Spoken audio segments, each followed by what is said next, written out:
አፈቅረዋለሁ አፍቅሬን ያገባሁት አለች እኮ ቀለበቴን አልፈልግም አለች አይደል ሰው ይለወጣል በድሮ ማንነቱ አትገምተው አለች ገኒ ጉሊቷን ጀምራለች እንዲሁም ቢኒያም ቆይ ገኒ ግን ይሄን የጉሊት ስራ በቃ ወሰንሽ ይላታል አዎ ቢኒ ምክንያቱም ቁጭ ከመል ይሻለኛል በትንሹ ተነስቼ ቀስ ብዬ ደግሞ ቦታ ቢሰጡኝ ትንሽ ሰፋ አደርጋታለሁ ትላለች የዲያራ እናት ናታንን ካላስታወቅሽኝ ትላታለች ቆይማ ምን ብዬ ነው ማስታወቅሽ እኔ እኮ ጥሩ ልጅ ነው ህይወቱ ያሳዝናል አልኩሽ እንጂ ፍቅረኛ እኮ አይደለም ትላታለች ደግሞ ያላንቺም ባለውለታሽ ነው ምክንያቱም ልጅሽን ከዛ ሁሉ ፈተና ያዳነልሽ እሱ ስለሆነ ነው ትላታለች እንደውም እኮ ይሄ እኔን ለማስታወቅ የተሻለ ሀሳብ ነው ምክንያቱም አንቺ ልጅን ስላተረፈልኝ ግዴታ ማወቅ አለብኝ ትላታለች ልጅን ከአደጋ ለጠበቀልኝ ሰው ከቤቴ ልጋብዘው ግድ ነው ትላታለች ዲቦራም በጣም ደስ ይላት እና የኔ ውድ እናት በጣም ነው የምወድሽ ትልና ትስማታለች ማለት ነው ምክንያቱም ናታንን ቤት ውስጥ ልትጋብዝላት ስለሆነ እሷ ግን ዞሮ የኔ ስጦታ እያለች ነው የምታወራው ማለት ነው ናታንም የኔ ስጦታ እያለ ሲያወራ ቢዚም ቆይ ምንድነው እኔ ኤፍራታ የምትለውን ነገር ወሬህን እንድሰማልህ ነው ወይ እዚህ መጣ ለኔ ከመንገር እኮ ለሉሊት ብትነግራትኝ የበለጠ እሷ ታደርስልህ ነበር ትለዋለች እሱም አረቤዚ ምን እያልሽ ነው እኔ እሷ እንድትሰማ አይደለም እኔ እሷ እንድትሰማ ምንም ነገር ያደረኩት ነገር የለም ይላታል ይህ ማለት እንግዲህ ናታን ኤፍራታ ሙሉ ለሙሉ ረስቶ ሌላ ህይወት እንግዲህ ዲያራ ጋር ማለት ነው ስሙ አይገባም በነገራችን ላይ ግን ያው እንግዲህ ትርጉም ሲነጋገሩ ከናታን ጋር የኔ ስጦታ እየተባባሉ ነው የሚጣሩት ማለት ነው ሲቀጥል ደግሞ የእግዚአብሔር ስጦታ ማለት ነው ብለዋለች እና ታዲያ እኮ የኔም እኮ ናታን ማለት እኮ የእግዚአብሔር ስጦታ ነው ብሏት በዚህ ያው እንግዲህ የኔ ስጦታ እየተባባልን እንጠራራ ብሏል እና እናቷ ስትመጣ ማለትም ስልክ እያወራች እናቷ ስትመጣ የኔ ስጦታ ቆያ እንዴ ትለዋለች ማለት ነው እናቷም እንዴ ቆይ አንቺ ቆይ እንደዚህ በቅርብ ላወቅሽ ሰው እንደዚህ ትያለሽ ትላለች እንዴ እሷ የኔ ስጦታ ስትል ትንሽ ገርሟታል ማለት ነው እናም ደግሞ ትክክለኛ አፍቃሪ ነው ብላ አላሰበችም በጣም እኮ ነው የምወድሽ እናም አስታውቅሻለሁ ግን ደግሞ የስራውን ነገር አስብልበት ግዴታ ስራ መስጠት አለብን ትለዋለች እማዬ ተስተካክዬ ልውጣ ብላ እሷም ትሄዳለች ማለት ነው ዲያራ እናትም ስልክ ትደውልና እሺ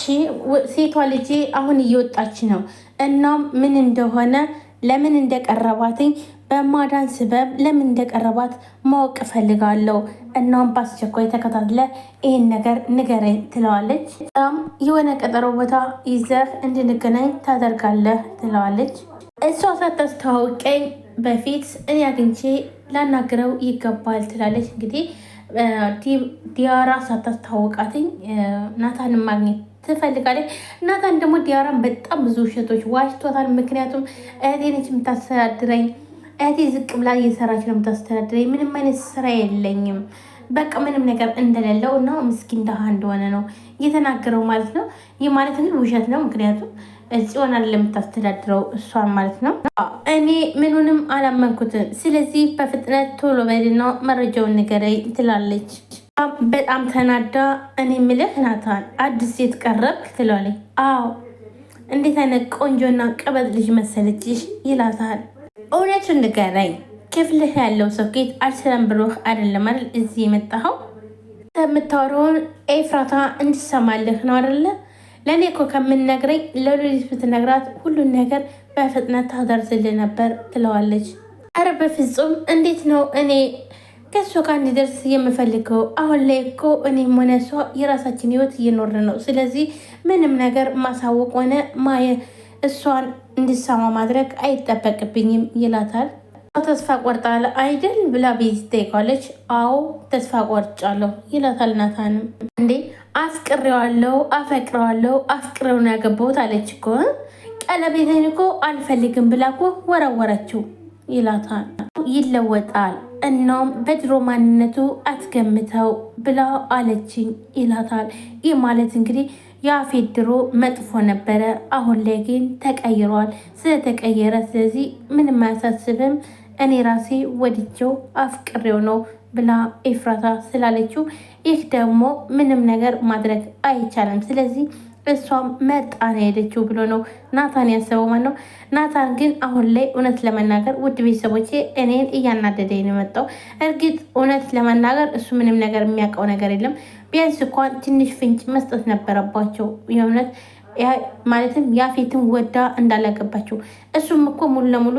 ያውቃል እኮ ወዳ እንዳልሆነ መቼም ቢሆን ያፌትን ለማግባት እንደማትወስድ ኤፍራታ ያውቃል። ምክንያቱም የእሱን መጥፎና የእሱን ነገር ደግሞ ስራውን ሁሉ ለማጋለጥ ስለምትፈልግ ይህ ሁሉ ነገር ያውቅ ነበር። ግን ናታን እንዴት አመነ? ማለት በሆነ ነገር አስፈራርቷት ነው ብሎ እንዴት አላሰበም? ስል ኤፍራታ ዝምታ አሁን ላይ ያፌት ጋር ብዙ ጊዜ ስትቀራረብ ከያፌት ፍቅር ሳይዛት አይቀርም። ምክንያቱም አሁን ኤፍራታ የምትባል ሴት ናታንም ረስቷል። እናም ዲያራ ጋር ፍቅር ከጀመሩ ኤፍራታ አለቀላት። የኤፍራታ ህይወት መጨረሻዋ ምን ይሆናል? ያፌትም ሆነ ትክክለኛ አፍቅሯት ወዷት ሳይሆን ሊበቀልባት ነበር። ምክንያቱም ናታንን እንዳለ የናታን የሆነውን ነገር መውሰድ ስለሚፈልግ፣ ስለዚህ ሁሉን ነገር ወስዶ ኤፍራታ ነበረች የቀረች። አሁን ላይ ሁሉንም ነገር ወስጅባለሁ፣ የቀረችኝ ኤፍራታ ነች። ኤፍራታን ደግሞ በቅርቡ ወስዳታለሁ ሲለው ነበር። ያ ሁሉ ነገር ኧረ እባክህ ይህንማ መቼም አታደርገውም ሲለውም ነበር ናታን። ነገር ግን ያፌት ምንም ነገር አያቅተውምና